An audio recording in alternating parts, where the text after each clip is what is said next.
We were high school sweethearts. Reed and I, the kind of couple people pointed to and said, they're going to make it. We held hands through our parents' divorces, college decisions, even long-distance years, through everything. So when he proposed to me under the stars during a camping trip, I didn't hesitate. I said yes with every part of my soul. The wedding was set for spring, a beautiful garden venue, my dream dress, handwritten vows. Everything was falling into place except Reed.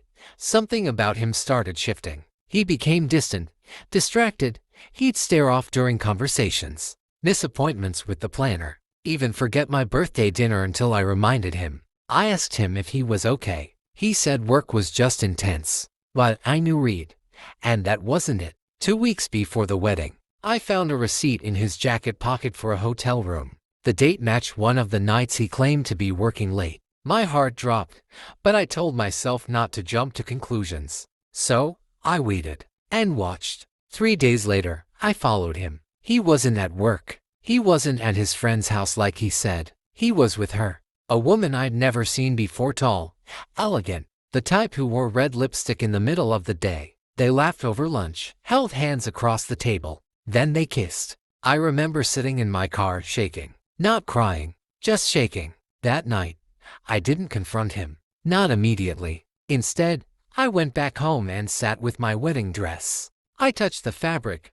remembered how excited I was when I first tried it on, and I realized I wasn't heartbroken. I was angry. He came home that night, kissed me on the forehead like everything was normal, and I smiled, played along, because if he could lie to me for months, I could pretend for days. On our wedding day, the venue was perfect. Flowers blooming, sunlight falling on every chair. Guests were seated, my makeup flawless, music playing softly in the background. Reed stood at the altar, looking handsome, guilty, and I walked down the aisle holding my father's arm, heart steady, smile confident. When I reached the altar, I looked him in the eye and whispered, just loud enough for him to hear, I know. His face dropped. Panic replaced calm. Before the officiant could begin, I took the microphone. Thank you all for coming, I said, my voice steady. But there won't be a wedding today. Gasps echoed. My mother started to rise, but I raised my hand gently. I found out Reed has been cheating on me,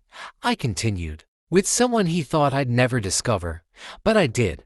Reed tried to grab the mic, but I stepped back. And instead of walking into a marriage based on lies, I've decided to walk away with dignity, with clarity, and most importantly, with my self-worth intact. I handed the mic to the shocked officiant, turned around, and walked down the aisle alone this time, to applause. Not everyone clapped, but enough did. Outside the venue, I took off my heels and walked barefoot to my car. I didn't cry, not then, not even later, because I realized wedding bells may have rung, but they didn't have to mean forever. And broken promises, they don't break strong women, they wake them up.